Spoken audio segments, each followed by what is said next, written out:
आह्वान अहिंसा का, यही मुनिवर की कामना, यही गुरुवर की भावना। अहिंसा महाकुंभ से धर्म की हो प्रभावना, यही मुनिवर की कामना, यही गुरुवर की भावना। अहिंसा महाकुंभ से धर्म की हो प्रभावना।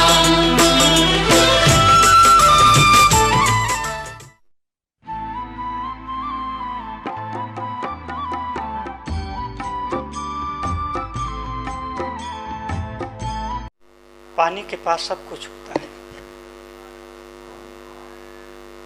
मगर एक चीज नहीं होती। वो क्या चीज है? धरती के पास भी सब कुछ होता है, मगर एक चीज नहीं होती। वो क्या चीज है?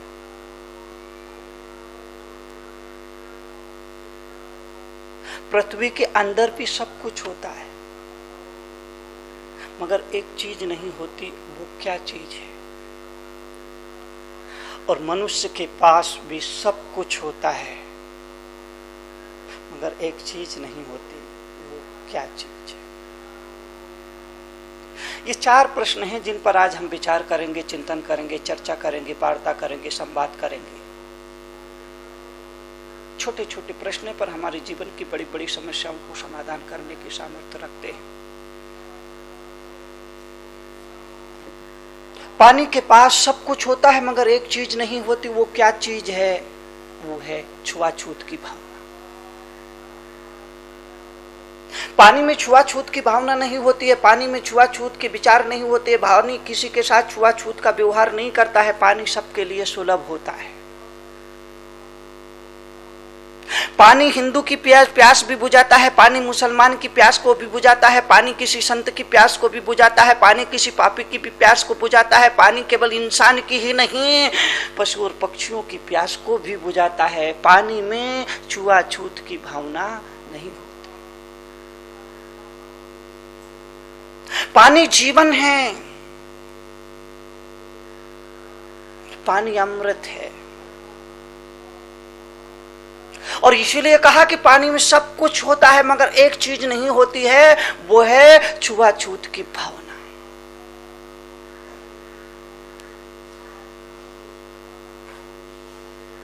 हमने मनुष्य को अछूत माना है, हमने मनुष्य को अछूत कहा है। ये हमारी भूल है, ये हमारी नासमझी है, हमारी नादानी है। मनुष्य अछूत नहीं है। यह महज एक संयोग है किसी को कि कोई जैन परिवार में पैदा हुआ, कोई मुस्लिम परिवार में पैदा हुआ, कोई हिंदू परिवार में पैदा हुआ, कोई हरिजन परिवार में पैदा हुआ। यह महज इत्तेफाक है। मनुष्य अछूत नहीं है। मैं निवेदन करना चाहता हूं, गुजारिश करना चाहता हूं, मनुष्य अछूत नहीं है। इसलिए भगवान महावीर को कहना पड़ा, मनुष्य जन्म से नहीं कर्म से महान बनता है। महावीर का यह वक्तव्य मनुष्यता के सम्मान के लिए था। महावीर का यह वक्तव्य मनुष्यता के लिए, प्रतिष्ठा के लिए था। महावीर का यह वक्तव्य मनुष्यता की इज्जत के लिए मत था। महावीर का यह वक्तव्य मनुष्यता के आदर और उसकी प्रतिष्ठा के लिए था। मनुष्य जन्म से महान नहीं होता है, मनुष्य अपने कर्मों से महान होता है, अपने कर्मों से ऊंचा और नीचा होता है। जो लोग मनुष्य को अछूत कहते हैं, मैं उनसे निवेदन करना चाहता हूं कि मनुष्य अछूत नहीं होता है। अछूत जो चीज है, बिजली का करंट, वो अछूत है। कोई भी छुएगा तो उसे जीवन को खतरे में डालना पड़ेगा। बिच्छू का जो डंक है वो अछूत है।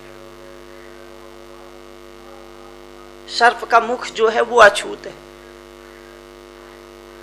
मनुष्य अछूत नहीं है। किसी नीच कुल में जन्म लेने वाले मनुष्य को भी अछूत का दर्जा नहीं दिया जाना चाहिए, उसे अछूत नहीं माना चाहिए। बिच्छू का डंक अछूत है, उसे छुओगे तो दर्द होगा, उसे छुओगे तो पीड़ा होगी। बिजली का करंट अछूत है, उसे छुओगे तो जीवन के साथ खतरा पड़ सकता है। सर्प का मुख, सर्प का दंश जो है वो अछूत है। अगर उसका स्पर्श करोगे तो जीवन और मौत के बीच में संघर्ष की स्थिति निर्मित हो सकती है। बिच्छू अछूत है, सर्प अछूत है, बिजली का करंट, विद्युत करंट अछूत है। मनुष्य किसी भी स्थिति में अछूत नहीं है, किसी भी स्थिति में। अछूत नहीं। और इसीलिए मैंने कहा कि पानी में सब कुछ है, पानी में सब कुछ है, पानी में सब कुछ है, मगर पानी में छुआछूत की भावना नहीं है। धरती के पास सब कुछ है मगर एक चीज नहीं है। सब कुछ होकर के भी धरती में घमंड नहीं होता। आपको मालूम होना चाहिए, आपको पता होना चाहिए, आपको ज्ञात होना चाहिए, आपकी जानकारी में होना चाहिए, आपकी समझ में होना चाहिए, आपको ज्ञान होना चाहिए, आपको विवेक होना चाहिए, आपको विवेक होना चाहिए कि हीरे मोती जवाहरात जितने भी बहुमूल्य रत्न हैं वो धरती के भीतर ही हैं। दुनिया की बड़ी से बड़ी संपदाएं, दुनिया की बड़ी से बड़ी दौलत, दुनिया की बड़ी से बड़ी संपत्तियां, दुनिया की बड़ी से बड़ी जागीरें इस जमीन के गर्भ में छुपी हैं। क्या नहीं है जमीन में, क्या नहीं है धरती में।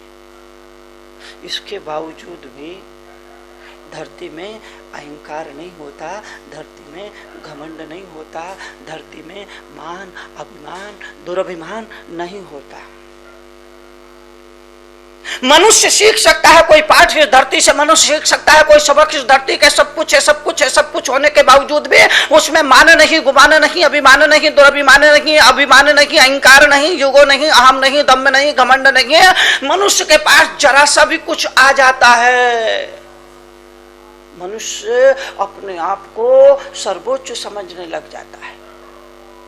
सर्वोच्च, सबसे बड़ा। वो सबक ले, वो सबक सीखे। धरती के पास दुनिया की बहुमूल्य संपदाएं हैं, दुनिया की बहुमूल्य संपदाएं होने के बावजूद भी धरती धरती धरती धरती धरती धरती धरती धरती अभिमान नहीं करता है, घमंड नहीं करती है, दुर्भिमान नहीं करता। मनुष्य को भी चाहिए उपलब्धियों पर अहंकार न करे, उपलब्धियों पर अकड़ ना दिखाए। तुम्हारे पास है क्या? बोलो, तुम्हारे पास है कितना? थोड़े से रंग बिरंगे कागज, थोड़ा से रुपये, थोड़े से पैसे, थोड़ा एक छोटा सा मकान, वो भी बरसात में छूता होगा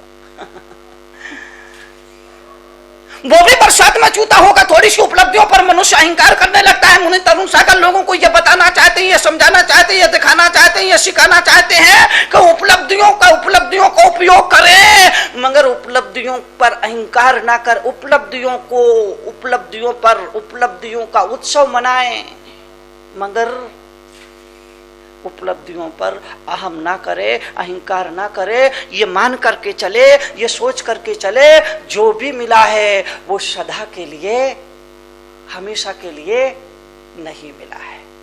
सदा के लिए कभी किसी को कुछ भी नहीं मिलता है। तो पानी के पास छुआछूत की भावना नहीं होती, धरती के पास अहंकार और घमंड नहीं होता, और आसमान में खंबे नहीं होते। देखना जरा, इतनी विशाल, इतनी विराट, इतनी असीम आसमान की तरफ नजर डालना। सूर्य है, चांद है, तारे है, नक्षत्र है, ग्रह है, बुध मंगल शुक्र शनि रवि, सब कुछ है मगर क्या नहीं, आसमान में खंबे नहीं होते। आसमान में खंबे नहीं होते, आसमान में खंबे नहीं होते, आसमान में खंबे नहीं होते हैं। धरती में अहंकार नहीं होता, आसमान में खंबे नहीं होते हैं। पानी में छुआछूत की भावना नहीं होती है, और मनुष्य के पास सब कुछ है मगर एक चीज मनुष्य में नहीं। वो क्या? 3 प्रश्न के उत्तर मैंने दिए भाई, कम से कम एक प्रश्न का उत्तर तो आप लोग दें।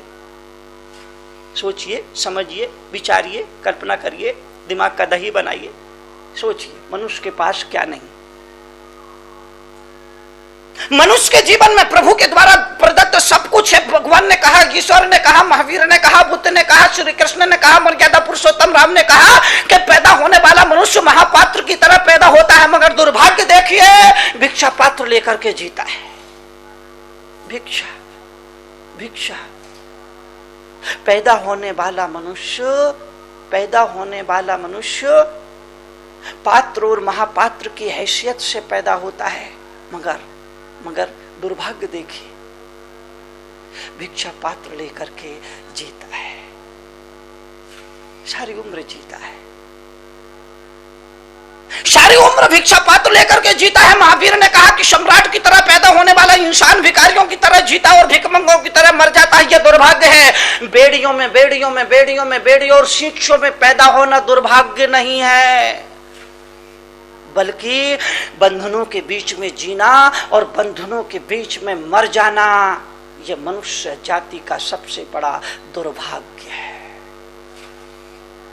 जेल में पैदा होना यह दुर्भाग्य नहीं है। जेल के बीच में जीना और जेल के बीच में मर जाना, बंधनों के बीच में मर जाना, शिक्षों में कैद होकर के मर जाना, यह मनुष्यता का अपमान है, यह मनुष्यता का दुर्भाग्य है। पैदा होने वाला हर इंसान, हर आदमी बंधनों में पैदा होता है, शिक्षों में पैदा होता है, मगर वो स्वतंत्र होकर के शेर जंगल में गुफा में पैदा होता है, लेकिन कहते हैं कि जिस गुफा में शेर पैदा होता है उस गुफा में शेर मरता नहीं है, मरेगा वहां नहीं। पैदा होता है गुफा में, मगर जब मरने का समय आता है किसी पहाड़ की चोटी पर मरता है, किसी मैदान में मरता है, किसी शिखर पर मरता है। इसी तरह से ज्ञानी जो वासना के बिस्तर पर पैदा होता है, वासना के बिस्तर पर पैदा होना दुर्भाग्य नहीं है, वासना के बिस्तर पर जीना और वासना के बिस्तर पर ही मर जाना। मैं समझता हूं ये दुनिया का सबसे बड़ा दुर्भाग्य है। मुनि तरुण सागर ये बताने के लिए यहाँ मौजूद है कि वासना के बिस्तर पर पैदा होना, वासना के बिस्तर पर पैदा होना, वासना के बिस्तर पर पैदा होना, वासना के बिस्तर पर पैदा होना कोई बात नहीं है, लेकिन वासना के बिस्तर पर मत जाना, वासना के बिस्तर पर पैदा होना, मगर साधना के बिस्तर पर मर जाना, साधना के संस्कार पर आकर के बैठ जाना, तो जीवन सफल हो जाएगा, जीवन सार्थक हो जाएगा, जीवन स्वर्ग हो जाएगा, जीवन में मोक्ष घटित हो जाएगा। यही तो जीवन का सूत्र है। तो मनुष्य के पास सब कुछ होता है, मगर एक चीज नहीं होती। आप बताएं भाई साहब, आप बताइए। नो भाई साहब आप बताइए। ना भाई साहब आप बताइए। ना सही जवाब किसी ने नहीं दिया। सही जवाब मैं चाहता हूं। यह जवाब आपको अपनी चेतना से, अपनी समझदारी से, अपनी होशियारी से, अपनी प्रज्ञा से, अपनी अंतरंग से, अपनी विचारधारा से, अपनी थिंकिंग से, अपने पावर से, अपनी अंतरकरण, अपनी अंतश्चेतना से देना चाहिए। मनुष्य के पास सब कुछ है, नहीं है मनुष्य के पास, तो मनुष्य के पास सब्र और संतोष नहीं, सब कुछ है। अगर आज के आदमी के पास अगर कुछ नहीं है तो सब्र नहीं है और संतोष, बस ये दो चीज, और सब कुछ नहीं है तो केवल दो चीज नहीं है आज के आदमी के पास, एक तो सब्र नहीं और एक संतोष नहीं। और बिना संतोष के जीवन यकीनन चलता नहीं है। चलेगा भी नहीं, कैसे चलेगा? सब्र तो चाहिए। मनुष्य के पास, मनुष्य की जिंदगी में, मनुष्य के जीवन में सब कुछ है, मगर दो चीजें नहीं है, एक सब्र नहीं है, एक संतोष नहीं है। मैं आपसे निवेदन करूंगा, आपसे गुजारिश करूंगा, आपसे अनुरोध करूंगा कि जीवन को ऊंचा उठाना चाहते हैं, जीवन को पुष्पमय सुगंधमय बनाना चाहते हैं, जीवन को मुस्कुराता और खिलखिलाता हुआ जीना चाहते हैं। आज के जीवन में आपके पास और कुछ हो या ना हो, पर ये दो चीजें जरूरी है। सब्र रखिए, धैर्य रखिए, क्योंकि जो कुछ भी मिलता है वो सब्र और धैर्य से ही मिलता है। थोड़ा सा इंतजार करना सीखिए, थोड़ी सी प्रतीक्षा करने की आदत डालिए, थोड़ा सा धीरज रखिए। किसी भी प्रश्न का जवाब बहुत जल्दी में मत दीजिए। किसी ने आपको कुछ कह दिया, कठोर शब्द कह दिए, गाली दे, तो थोड़ा सा इंतजार करिए, विचार करिए कि जवाब देना जरूरी भी है या नहीं। कभी कभी जवाब देना जरूरी नहीं होता, इसके बावजूद भी हम जवाब देते, परिणाम में हमें मिलता कुछ भी नहीं है। क्या मिलेगा? कुछ नहीं मिलता। सब्र रखिए, धीरज रखिए, थोड़ा धीरज से काम लीजिए, थोड़ा सब्र से काम लीजिए। मनुष्य में अगर सब्र नहीं होगा तो याद रखना, बीज को बोने के बाद कुछ इंतजार करना पड़ता है उसके अंकुरण के लिए। 9 महीने के बाद ही बेटे का मुख देखा जा सकता है, बेटे का जन्म होता है, बेटा दुनिया में आता है। अगर इतना सब्र ना हो तो क्या हो? तो सब्र जरूरी है। प्रार्थना करें, आप प्रार्थना करने के बाद फल का इंतजार, फल के लिए इंतजार करें। हम इतने बेईमान लोग हैं, उधर मंदिर में प्रार्थना करते हैं, प्रार्थना करके मंदिर से बाहर निकलते हैं और पहली सीढ़ी पर पैर रखते हैं और हम चाहते हैं कि रत्नों की वर्षा हो जाए। हमें पूजा करने का अतिशय और चमत्कार दिखाई दे। अरे बाबा, प्रार्थना की है ना तुमने, बस तुमने अपना काम कर लिया, अब इंतजार करो। अब तुम्हें कुछ नहीं करना है, जो कुछ करना है उसको ही करना है। तुमने तो अपना काम कर लिया, तुमने तो अपना काम कर लिया, अब तुम्हें कुछ भी नहीं करना है। तुम्हारा काम है कि जमीन पर बीज को बो देना, तुम्हारा काम है कि जमीन पर उर्वरा जमीन पर काली मिट्टी की जमीन पर बीज को डाल देना और उस बीज को मिट्टी से ढक देना। बस अब बार बार उखेल करके मत देना, बार बार उस बीज को निकाल करके मत देखना कि इसमें अंकुरण हुआ कि नहीं हुआ, इसमें अंकुरण हुआ कि नहीं हुआ, इसमें अंकुरण हुआ कि नहीं हुआ। अगर ऐसा बार बार करोगे तो होता भी होगा तो नहीं होगा। हाँ, सच है। मैं जब बहुत छोटा था, एक छोटे से गांव में मेरा जन्म हुआ। मध्य प्रदेश के दमोह जिले के गुहची गांव, बहुत छोटा सा कस्बा था। गांव के बच्चे पेड़ से आम तोड़ करके ले आते थे, उस आम को पकाने के लिए तकिए में घुसेड़ के रख देते थे। इधर तकिया को फाड़ करके उसके अंदर रख दिया और 5 मिनट बाद फिर निकाल के देखा आम पका कि नहीं पका, उसको दबा दबा करके देखते थे, नहीं पका, फिर रख दिया। 5 मिनट बाद फिर निकाल के दबा के देखा पका कि नहीं पका, नहीं पका, फिर रख दिया। 5 मिनट बाद फिर निकाल के देखते पका कि नहीं पका, दबा के देखा नहीं पका, फिर रख दिया। इस तरह से सुबह से शाम तक 15-20 बार निकाल करके देखते, फिर रखते, फिर देखते, फिर रखते, फिर देखते, फिर रखते, फिर दबाते, फिर रखते, फिर दबाते, फिर रखते, फिर दबाते, दबा दबा करके वो पकता तो नहीं था, हाँ पिलपिला जरूर हो जाता था। खाने के लायक भी नहीं रहता था, देखने के लायक भी नहीं रहता था, अंततः उसको फेंकने के लायक ही वो रहता था। तो बच्चे थे हम, ये भूल करते थे, पर आप तो समझदार हो गए ना। आपकी उम्र कोई वो बच्चों की उम्र तो नहीं है ना। बच्चे ऐसी भूल करे बात समझ में आती है, बच्चे ऐसी गलती करे बात समझ में आती है, लेकिन बड़े भी वही भूल करे तो कैसे बात समझ में आएगी भाई। सब्र रखिए, इंतजार करना सीखिए, प्रतीक्षा करना सीखिए। प्रार्थना करने के बाद अब तुम्हारा काम खत्म हो गया, अब जो करना है ऊपर वाले को करना है। जो भी करेगा वो अच्छा ही करेगा। कहना जिसमें तेरी रजा उसमें मुझको मजा। जिसमें जिसमें जिसमें तेरी रजा उसमें मुझको मजा। बात तो काफी समझ गया। एक बार फिर चारों प्रश्नों को दोहराऊं। पानी में एक चीज नहीं होती है, वो छुआछूत की भावना। आसमान में एक चीज नहीं होती है, वो है खम्मे। जमीन में एक चीज नहीं होती है, वो है घमंड।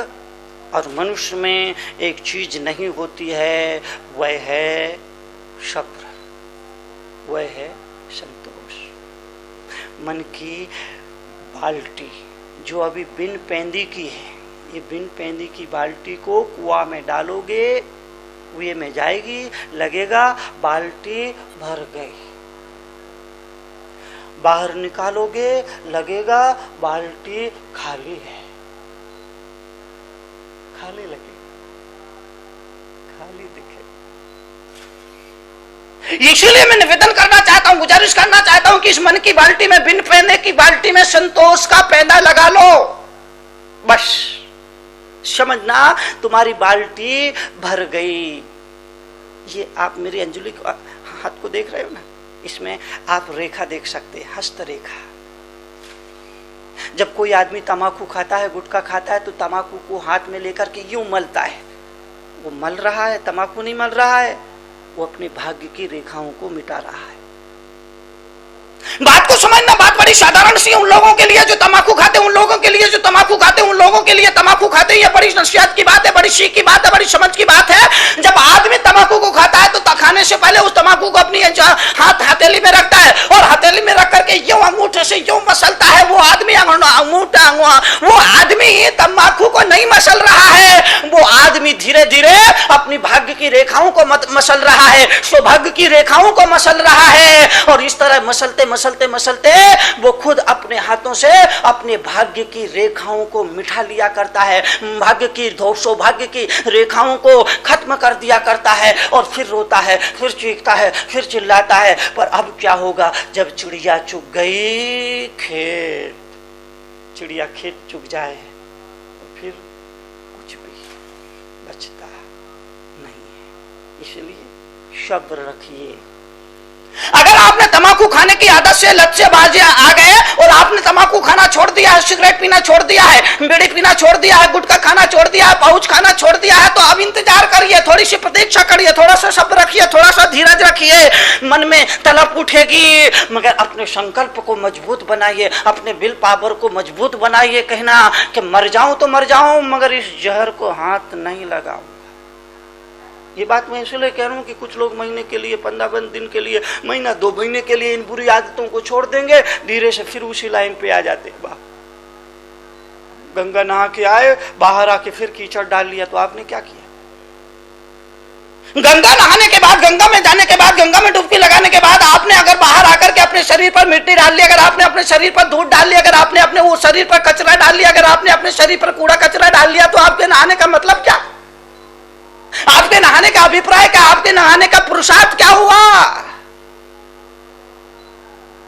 वो तो वैसा ही हुआ कि हाथी नहाने के लिए सरोवर में जाता है, घंटों नहाता है, खूब नहाता है, गहरे गहरे पानी में जा करके नहाता है, सूंड में पानी भरता है, सूंड से पानी को पूरे पीठ पे डालता है, डुबकियां भी लगाता है, तैरता भी है, उतराता भी है, इधर उधर भी होता है, आगे पीछे भी होता है। मगर हाथी जब सरोवर से बाहर निकलता है, बाहर निकलते ही मिट्टी में सूंड में मिट्टी को भरता है और सारी पीठ पे मिट्टी डाल लेता है। वो हाथी और कोई नहीं, तुम ही हो।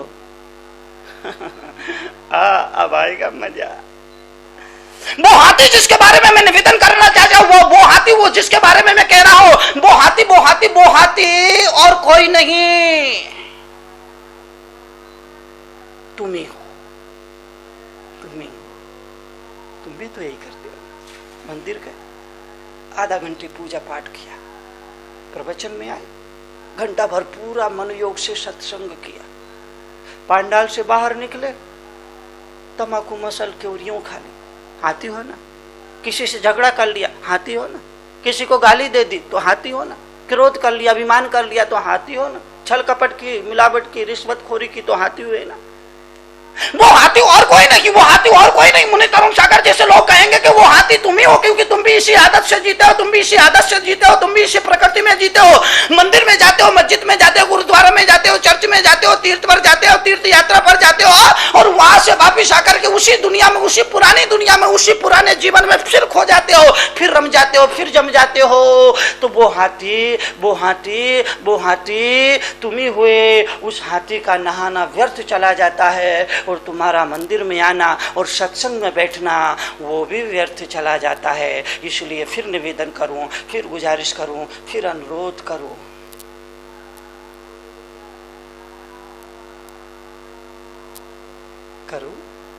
करूं जी हाँ। और बस इतनी सी बात। सब्र रखिए, धीरज से काम लीजिए, धीरे धीरे सब कुछ ठीक हो जाएगा। सोचना वो दिन नहीं रहे तो ये दिन भी नहीं रहेंगे। आपने सुना, अनुग्रहित हूँ, विश्वास करता हूँ इन चिंतन सूत्रों पर आप ईमानदारी से मनन करेंगे, इन्हें जीने का संकल्प करेंगे। जय